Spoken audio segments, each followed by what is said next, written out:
that we let our stream of distress, of discursive thoughts, just fade away as they will after the last thought before the next.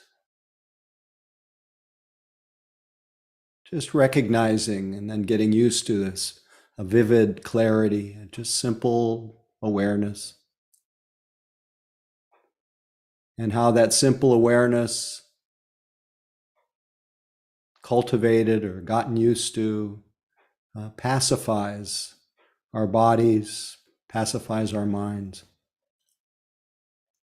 and reminds us that the peace and ease that we are searching for in our lives is none other than the natural peace and ease of our nature, always already available.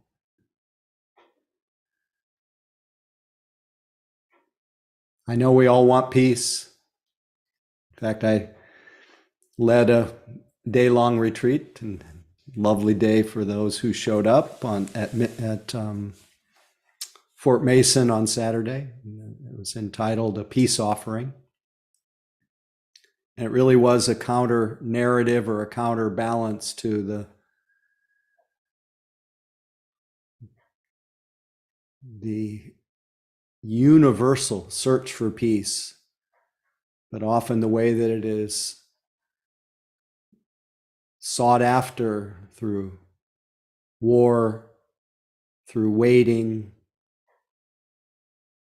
through blame, through demand, through judgment, through projection, and how all of our many methods obscure the natural peace that is available to us. So Tuesday night is, to me, always a celebration night of that natural peace. It's a time that we stop flapping our arms so much. We actually let our bodies be a little quiet. We let our bodies, which are here, call us to that immediate felt experience of aware presence. So let's not waste any more, let's not wait any longer. There is a value to talking about it, but the words can never capture the experience of the direct experience of peace and the experience of being aware. So following the Buddha's recommendation in his teaching on cultivating the 4 foundations of mindfulness, we always begin by putting our attention in the same place as our body.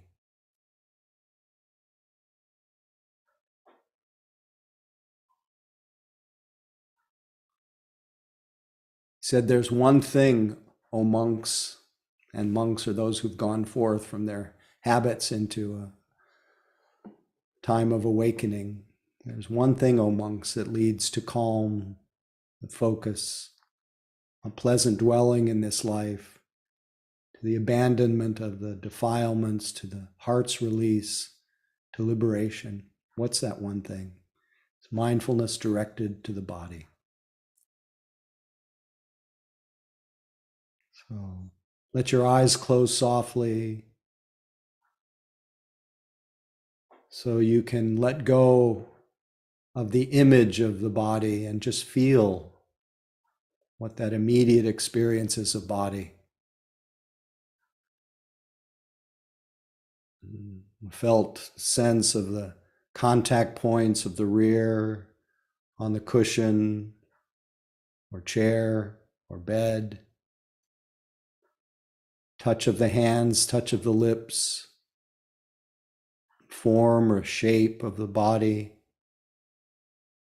But really that living experience of vibration and pulse.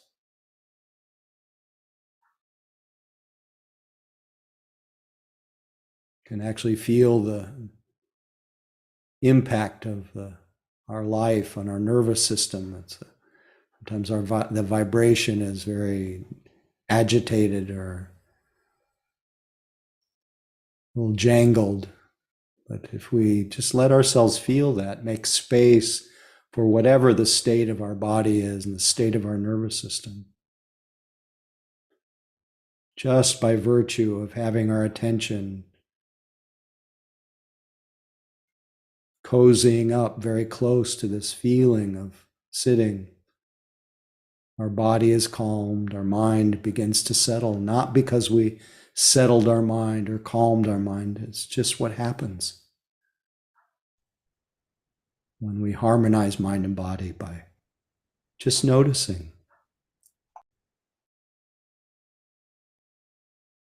And if you're here for a few moments, you'll start to notice the feeling of your body breathing.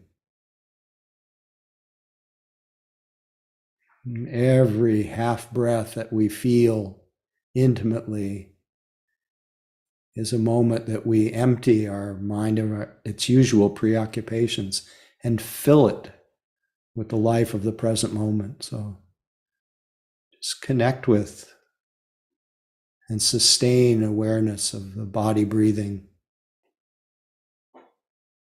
And really enjoy, if you can, the experience of breathing in and breathing out. Whether your breaths are short or long or rough or smooth, just enjoy the simple fact that you are aware and feeling this body.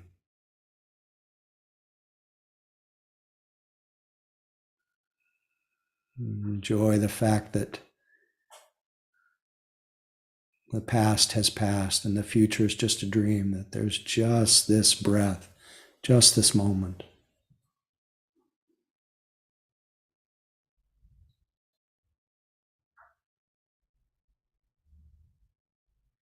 Body and breath, and inevitably sounds.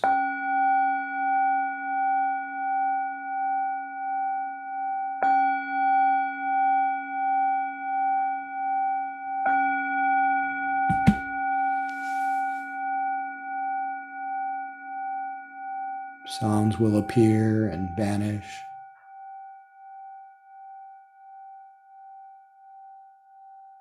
We welcome everything. Moods will come, thoughts and images will come.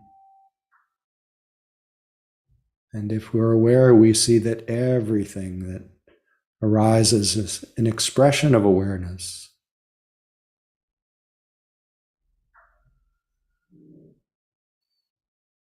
And every experience helps to strengthen this ever available, ever present wakefulness and clarity. Just this moment, just this breath, body, or whatever presents itself in the light of awareness. Just this moment.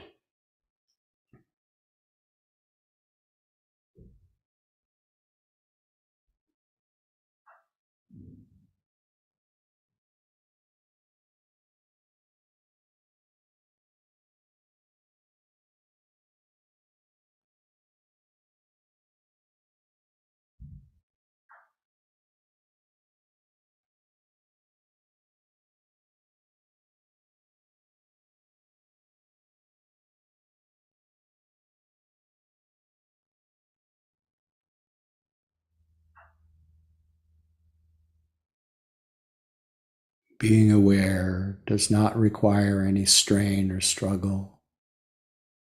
It's really a resting in a state of being aware. It's natural.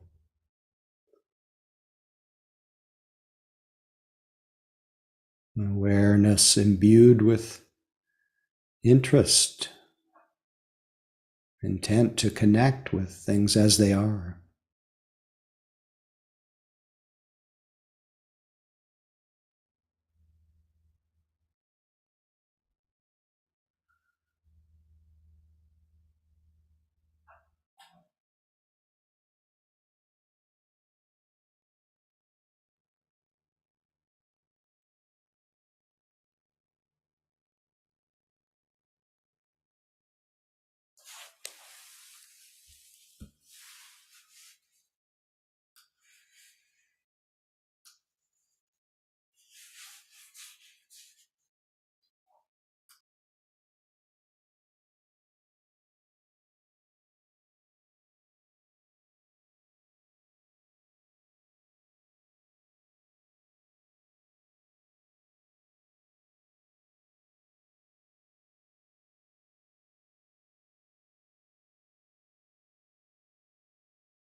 No matter how many times you realize you've been lost in thought, fantasizing, drifting, remembering, planning, no matter how many times you recognize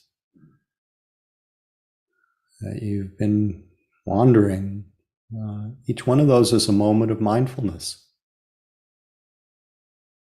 shining through, an opportunity to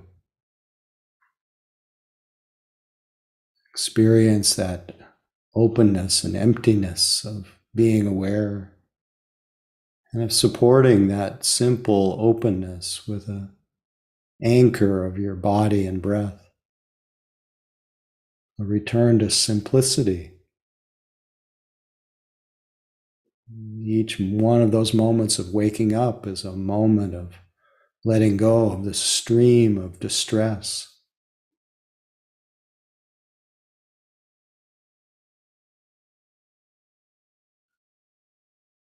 returning.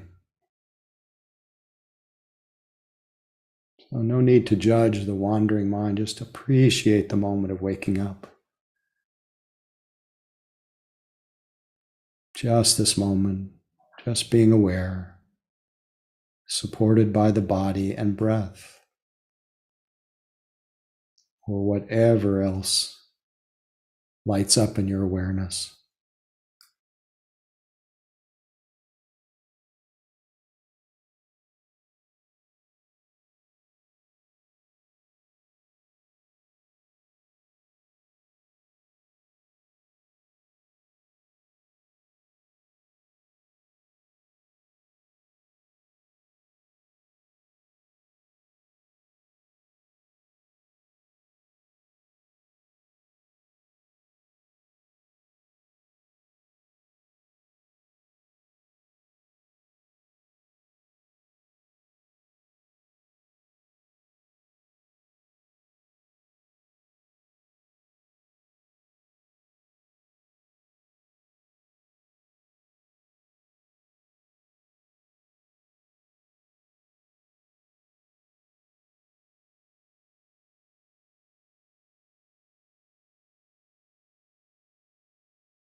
Pleasure sitting with you. Thank you for your practice.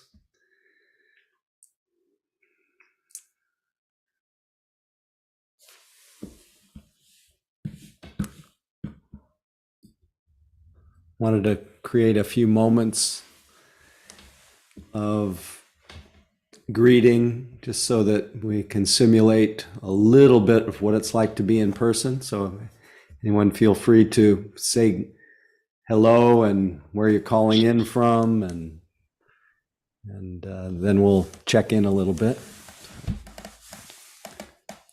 Hello from Saratoga, California.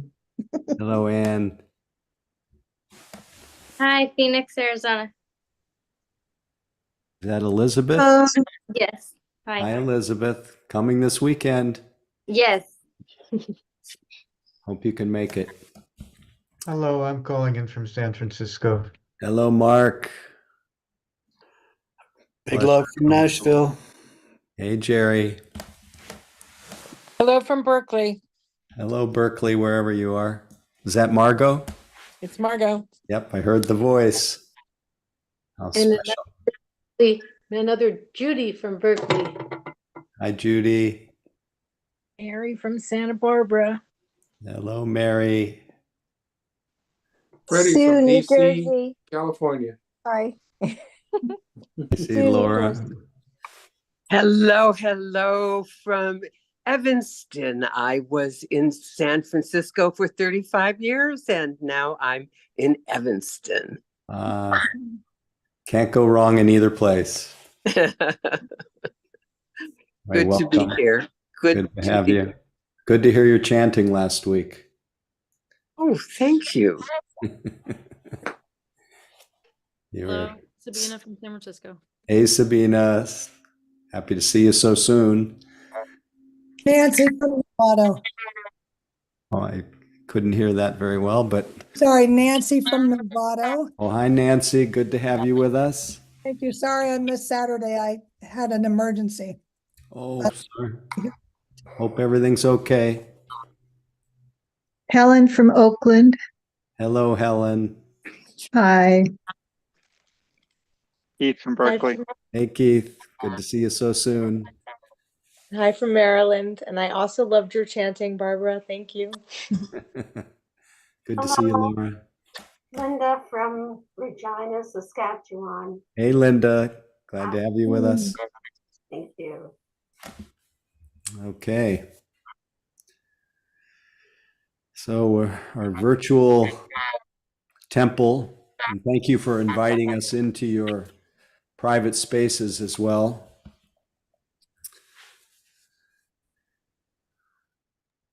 I really marveled I think we have to mute everyone.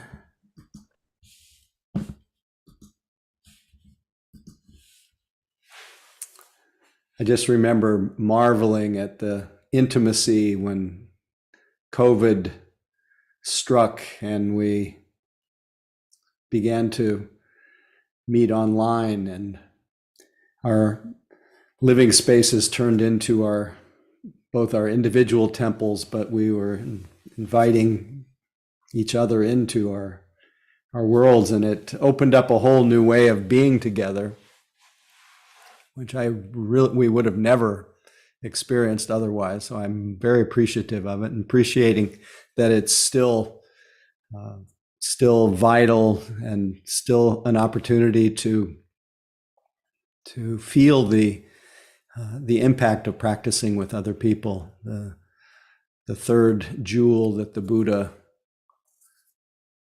said was the essential support to an awake life is the Buddha, that in us which is awake and can awaken in a more profound way. And the Dharma, what it is that we awaken to, the way things are, learning how to live in harmony with life rather than being in a state of reactivity and contentiousness with life. And then the third being the Sangha, Buddha, Dharma, Sangha. So each week I I feel so much gratitude for that support. I felt it tonight as well.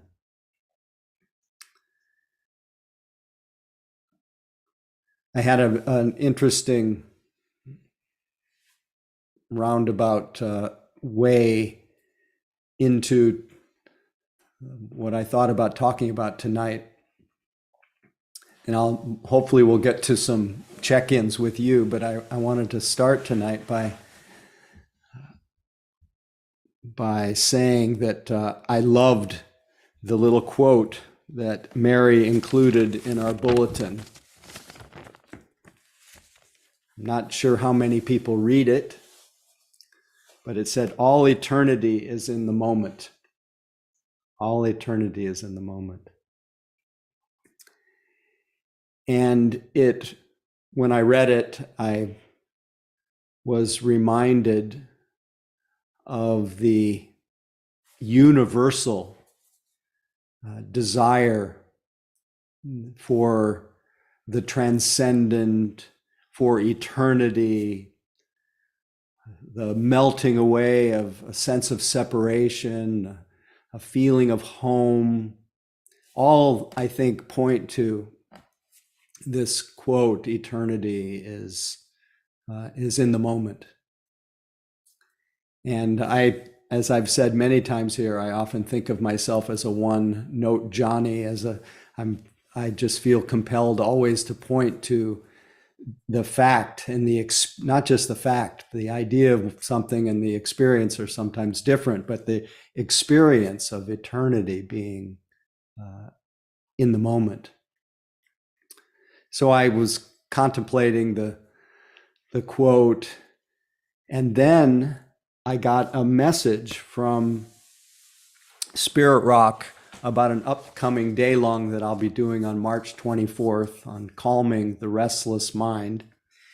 And the person at Spirit Rock was asking for my okay about a quote that I offered on a retreat that was just part of a Dharma talk. And in some ways, it was the same topic. Eternity is in the moment. Because it was the quote, and I printed it up because I thought that it was relevant to this topic. Our search for happiness, eternity, freedom, presence, happiness, peace, cessation of struggle, all of these are pointing to the same desire for relief. Our search for happiness drives us, but this search often leaves us in a state of suspended happiness. Not quite happy yet, hoping someday I might be. This story of happiness is always about an imaginary future, dependent on conditions being met. That's a pretty tough task to get everything to fall into place someday. This plan reinforces the view that I'm not there yet. We all want peace, but we think that it lies at the end of the rainbow. We think that it takes time. We don't realize that there is no salvation in time. Peace is in you now, as your natural state, when you're not waiting for it, not postponing it. Which feeds right back into all eternity is in this moment. So the one-note Johnny is the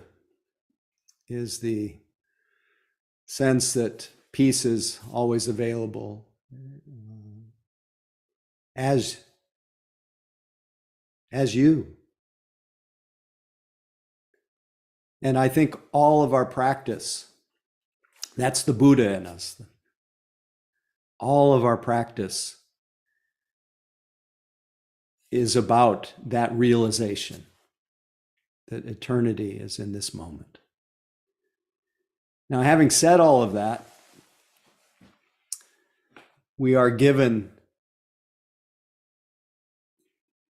a wealth of skillful means,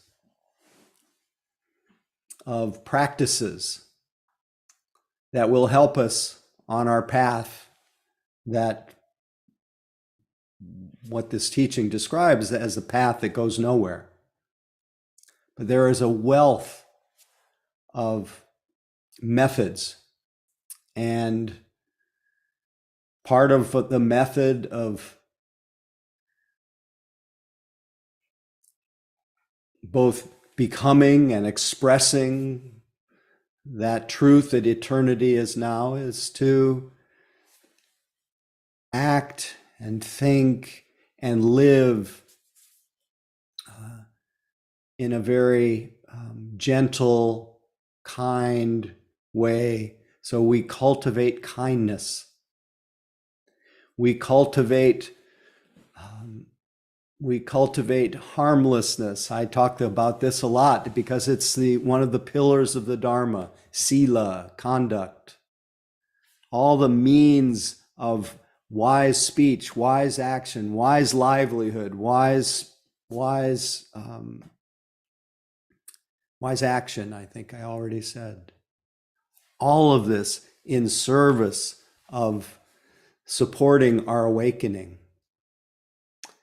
And all of these practices, these many practices, reinforce the feeling that I'm practicing. I'm a practitioner. I'm a yogi. And that itself is a wholesome identity. I'm a yogi, and I am cultivating harmlessness, and that benefits me and it benefits the world. And then there's samadhi. I'm cultivating a well-trained heart and mind. I'm putting my mind in my body and my body in my mind, and I'm trying to practice being present moment to moment.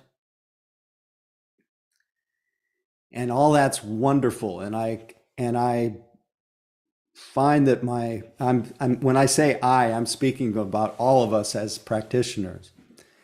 I am seeing the signposts of a heart that is glad because I'm not harming anyone. I'm seeing the signposts of a mind and body that are in harmony. I'm feeling the experience in moments of what the Buddha called unmixed happiness, transcendental happiness, a mind that's free of hindrances. Wonderful. I get this feedback loop that I'm on the right track. And my view is changing. The more I practice, the more I see that my old misperceptions, taking things that are always in flux to be somewhat solid and permanent, was delusion, and I'm lessening my clinging. I'm taking that which is actually unsatisfactory, unreliable, actually painful, taking it to be pleasurable. That delusion is falling away. I'm seeing with much more clarity the inherent unsatisfactoriness of changing conditions. And I'm seeing more clearly that anything I take in this world of change to be me or mine, that delusion of self is fading away. And I'm experiencing lots of moments of what we call vipassana happiness, being able to see the arising and fading of experience. So this is all the fruits of the many, many, many skillful means. And I can be on fire with my practice, and I can feel the joy of keeping good company. People who are actually supporting me in my practice. But it's easy it's it's a caution, I should say. It's in our practice it's easy to get caught up in the identity of meditator. And it's easy to become enamored with the process of meditation, with the path of meditation, and fall under the spell that the path is going someplace, that it's going someplace in time, that salvation is just around the corner, that eternity will be something that I experience someday.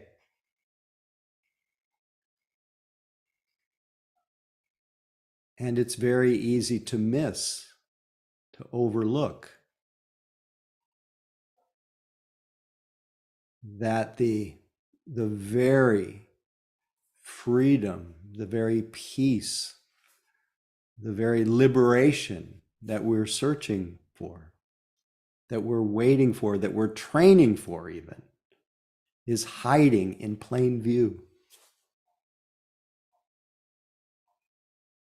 And we can get caught up in the seeker and what is being sought. Being a seeker. And why I use those words is I use those words because I was, many people have heard me tell this story, but I was really quite enamored without even knowing it, quite enamored with this identity of seeker, of meditator, of practitioner. And I knew that what was being sought, what I was searching for was freedom, liberation. And I was putting in my time, and putting in my time so much that I didn't want anything else. But then I went to see a teacher named H.W.L. Punja. And I said to him, because this is what came to my mind. I said, I know that the seeker and what is being sought are the same thing. I'm really just seeking myself. I said, I know that the seeker and the sought are the same. But in this case, this teacher, Punjaji, was in India. So I said, but I've traveled halfway around the world to see you, so I must want something from you. And he looked at me very intently. I'm having a senior moment right now, and I think I just told this about a month ago. But anyway, he says, I said, the seeker and the sought are one. And boy, that sounds so nice, doesn't it? The seeker and the sought are one. That kind of makes me feel like I'm seeking myself, and it's kind of delicious to be myself seeking myself. But what he said to me that really showed me that this idea was somewhat of an impediment. He said, remove the seeker and remove the sought.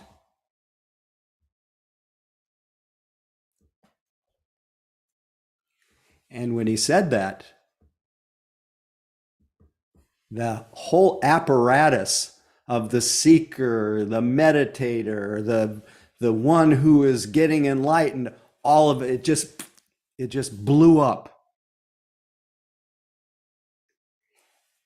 And what it is that was being sought, whatever vague sense of eternity, liberation, peace, freedom, that also blew up. And with the absence of the seeker and the sought,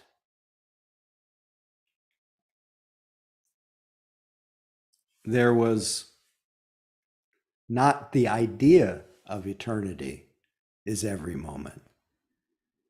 Not the idea of natural great peace and ease, but the direct experience of the deathless, the timeless, the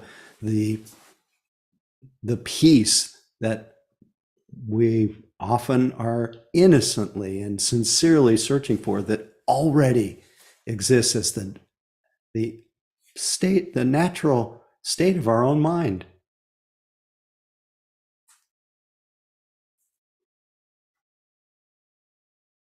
And easily overlooked and easily postponed, easily waited for, hoped for. How innocently we get caught in suspended happiness, as though someday we will be free.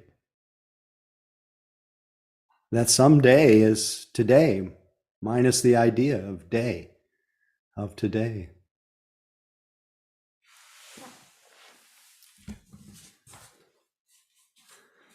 This is from, if I can find it,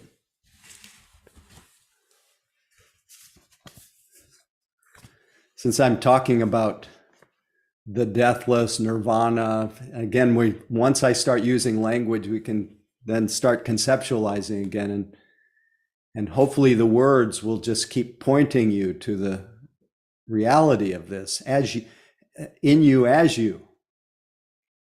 This is from a teacher named Nagasena, from the it's called from the Milin, I can't even pronounce it. It's some exotic Sanskrit name. Nagasena said, Nirvana shares one quality with the lotus, 2 with water, 3 with medicine, 10 with space, 3 with the wishing jewel, 5 with a mountain peak. As a lotus is unstained by water, so is nirvana unstained by all the defilements. Remember, we're talking about you, not the idea of you, but your natural state. As cool water allays feverish heat, so also nirvana is cool and allays fever of all passions. Moreover, as water removes the thirst of beings and beasts who are exhausted, parched, thirsty, overpowered by heat, so also nirvana removes the craving for sense pleasures, craving for becoming, the craving for the cessation of becoming. Remember the seeking, the search, and the sought. As medicine protects from the torments of poison, so nirvana from the torments of poisonous passions. Moreover, as medicine puts an end to sickness, so nirvana to all sufferings. Finally, nirvana and medicine both give security. And those are the 10 qualities which nirvana shares with, and there are 10 and these are the 10 qualities that nirvana shares with space. Neither is born, grows old, dies, passes away, or is reborn. Both are unconquerable, cannot be stolen, are unsupported, are roads respectively for birds and awakened ones to journey on, are unobstructed and infinite. That's you. But don't believe me. See for yourself. Like the wishing jewel, nirvana grants all one desire, brings joy, and sheds light. As a mountain peak is lofty and exalted, so is nirvana. As a mountain peak is unshakable, so is nirvana. As a mountain peak is inaccessible, so is nirvana inaccessible to all the passions. As no seeds can grow on a mountain peak, so the seeds of all passions cannot grow in nirvana. Passions meaning the poisons of greed, hatred, and delusion. And finally, as a mountain peak is free from all desire to please or displease, so is nirvana. So it is unassailable, doesn't need to be defended. It's just your home base.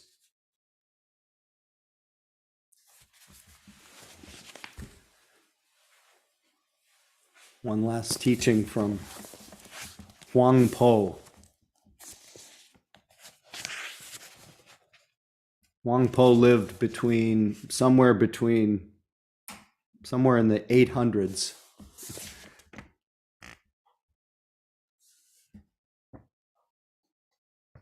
The pure mind, which is the source of all things, shines forever with the radiance of its own perfection. But most people are not aware of it and think that the mind is just the faculties that sees, hears, feels, and knows. Blinded by their own sight, hearing, feeling, and knowing, they don't perceive the radiance of the source.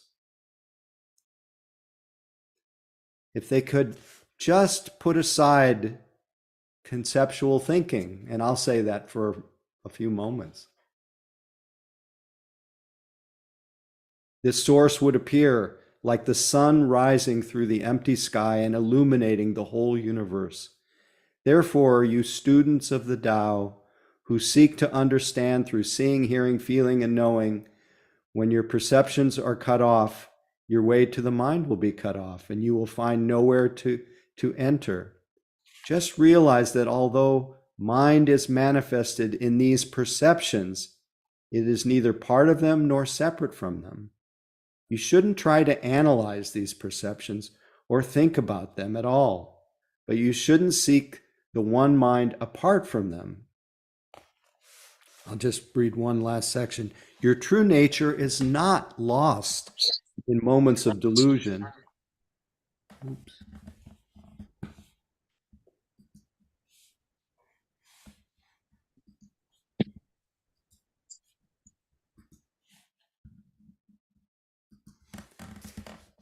Your true nature is not lost in moments of delusion, nor is it gained at the moment of enlightenment. It was never born and can never die. It shines through the whole universe, filling emptiness, one with emptiness. It is without time or space, has no passions, actions, ignorance, or knowledge. It is there. In it, there are no things, no people, no Buddhas. It contains not the smallest hair's breadth of anything that exists objectively. It depends on nothing and is attached to nothing. It is all-pervading, radiant beauty, absolute reality, self-existent and uncreated. How then can you doubt that the Buddha has no mouth to speak and nothing to teach, or that the truth is learned without learning? For who is there to learn? It is a jewel beyond all price.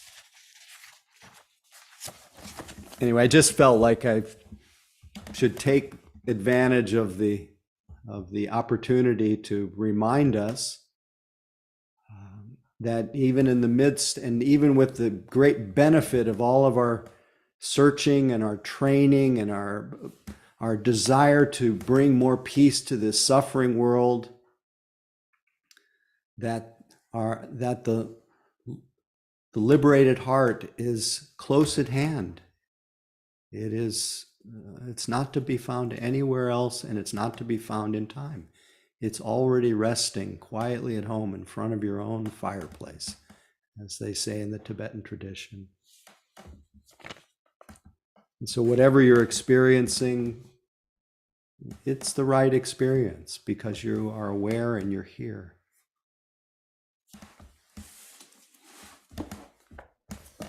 That's why I repeat so many times the story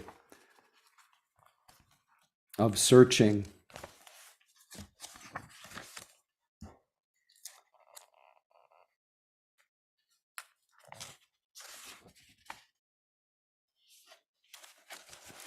I'll read you the actual sutras. I always paraphrase, and maybe you'll get a feeling for it.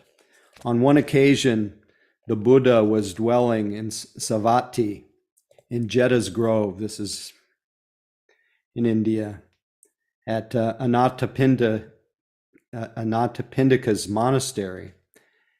And late at night, Rohitasa, the son of the Devas, the son of the angels, approached the Buddha, and in his resplendent beauty shined this brilliant light over the whole grove. Having come to the Buddha, he paid homage, stood to one side, and said, "Is it possible, O Lord, that by going one can know, see, or reach the end of the world, where one is no longer born, does not age, does not die, does not pass away, is not reborn, that goes beyond the cycles of suffering?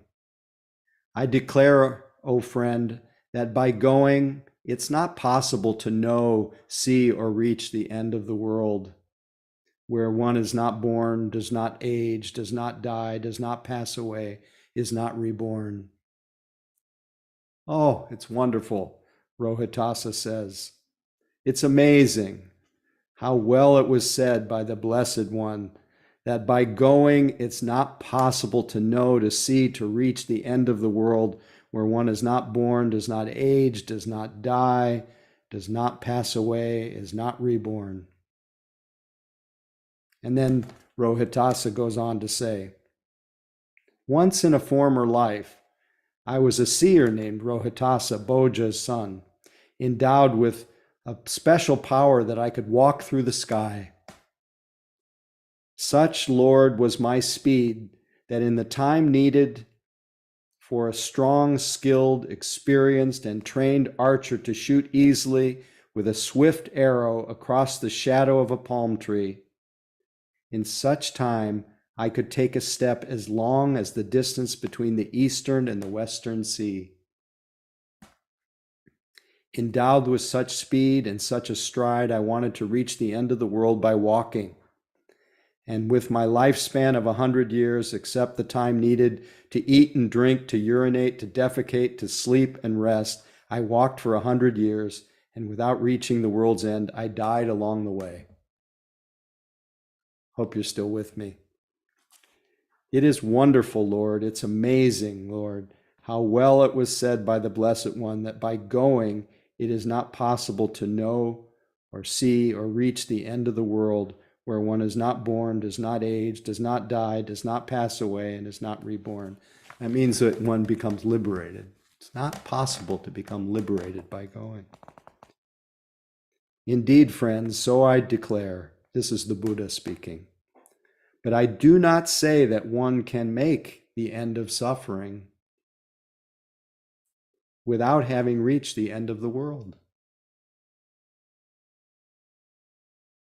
And I further proclaim that it is in this fathom-long body, with its perceptions and thoughts, that there's the world. That's how we make the world.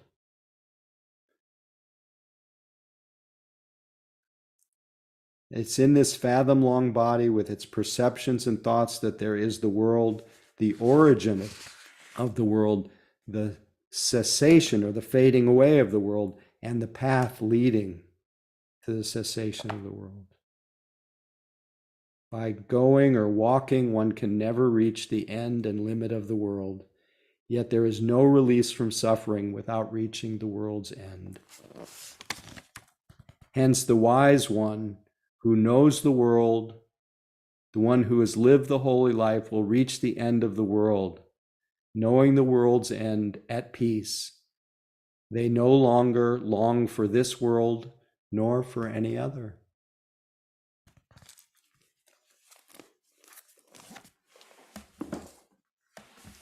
So it's all right here.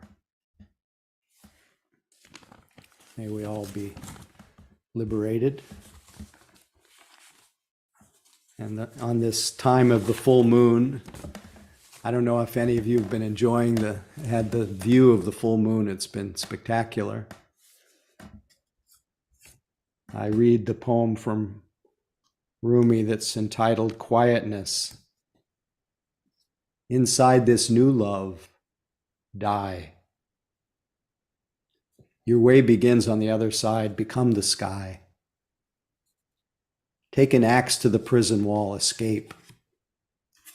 Walk out like someone suddenly born into color. Do it now. You're covered with thick cloud. Slide out the side. Die and be quiet.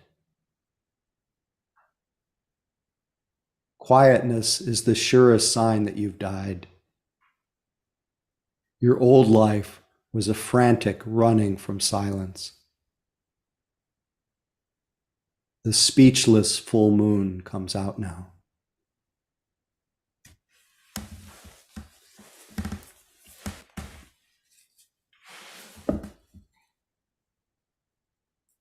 Remove the seeker and remove the sought.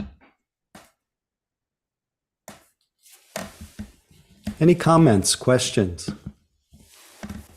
about your practice? Anything I said, anything you noticed tonight? I have a few minutes before we stop.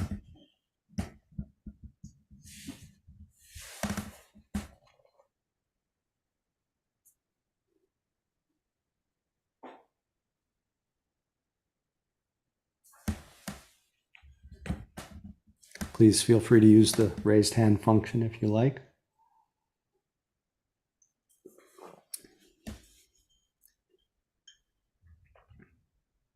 Maybe I lost you all.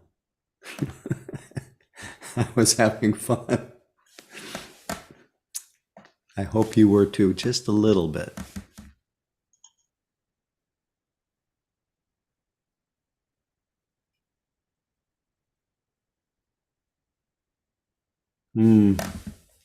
Anne says I'm too quiet to remember how to speak. Nancy, please feel free.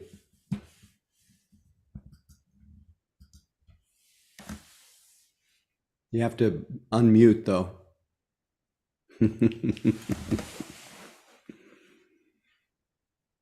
As you were speaking, I had a sense of going in and out of just what you were pointing to. I had moments of, finding me, finding that peace right here in my chair, in my home. And then I would get back into worrying on my mind, that I'm worried about. I get agitated. And then the more you spoke, then I would get back into that place of peace. But anyway, I'm just sharing my own experience. No, thank you. I appreciate that. This is, you remind me of the words of Ajahn Chah, if you don't mind me sharing. It says, Jack Kornfield's teacher, many teachers of Western Dharma teachers. About this mind, the truth is there's really nothing wrong with it. It's intrinsically pure. Within itself, it's already peaceful. That the mind is not peaceful these days is because it follows moods. The real mind doesn't have anything to it. It's simply an aspect of nature. It becomes peaceful or agitated because moods deceive it. But really, this mind of ours is already unmoving and peaceful. Just like a leaf which is still so long as no wind blows. Our practice is simply to see this original mind. So we must train the mind to know those sense impressions, know it when worry is present, and not get lost in them, to be peaceful. Just this is the aim of all this difficult practice that we put ourselves with. So just the seeing of that and the knowing of the natural peace, it's all we can do. We're all conditioned, so we're both the unconditioned and we're very conditioned. So it's just the two truths in living. You're a living example of the two truths. Thank you. Anyone else? Thank you, Nancy.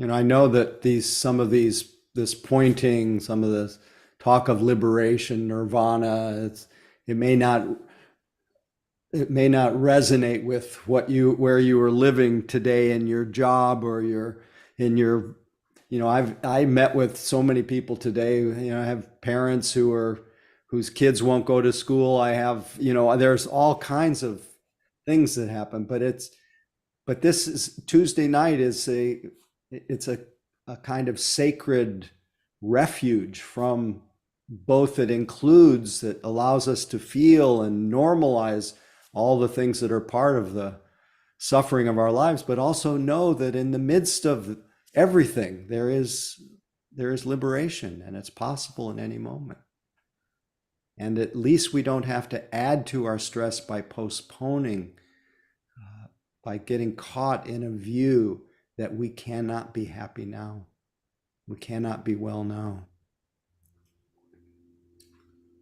And that sometimes we just need a little break from seeking, from figuring out, from solving problems. And that's fulfilled in a way by every moment that we're awake and aware. And we give our nervous system a bath, a nirvana bath. Anybody else before we call it a night?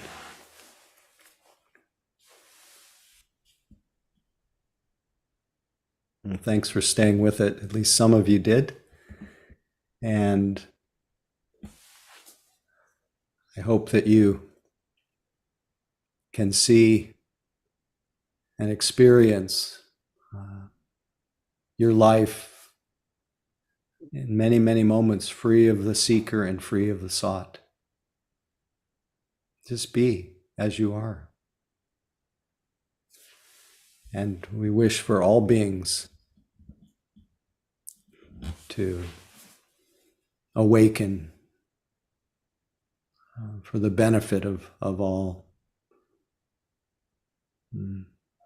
May all beings find peace.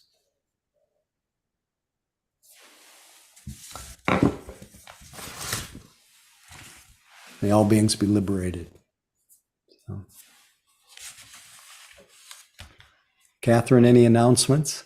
Yes. In 1 or 2 minutes or less? Yes, there's one Hey. announcement, and that is that the SF Insight Dharma Center is having a retreat at Spirit Rock, Monday to Sunday, 6 nights, July 29th to August 4th.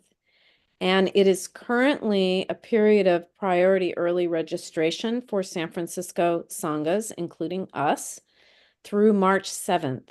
And I've posted all of that information and the registration link into the chat. Thank and you. You'll also find it in our newsletter. So that's exciting that the SF Dharma Center is getting going. Yes, it's a beautiful idea. Hopefully someday an in-person city center, but meanwhile we're kind of a virtual mingling of all of our sanghas, and this will be the primary teachers of all the sanghas will be leading this retreat at Spirit Rock. And so that's a pretty special thing for Spirit Rock to give us priority registration before it goes out to 100,000 people. It is available to only the local sanghas. So please feel free to sign up, and I'd love to see you there. And also at Spirit Rock, I'll be doing, as I mentioned earlier, I'll be doing a day long on March 24th on calming the restless mind, that uses a lot of the tools that prepare us to recognize our mind free of the seeker, free of the sought, but really just how to work with our agitation and our dysregulated nervous system. So please come. We have one raised hand from Eugene. Oh, please, Eugene, go ahead. Hi. Yeah, I just wanted to say thank you so much for sharing your personal experience and the teachings, and also to everyone else who shares and who makes it feel like a community. Thank you so much, Eugene. Really appreciate you putting it out there. And thank you, Catherine, for co-hosting. And I think because we're at that time, I just wanted to remind you that we depend on your generosity. So thank you in advance for any support. And I think that's probably also listed in the chat about ways you can offer Donna to Mission Yeah. Dharma. It Is will that be right? in 1 second. Okay. And it's in the newsletter, but let me put it. In the newsletter, on the there. website, and And also, here it is in the chat. anyway, you as go. always, thank you in advance. And happy days.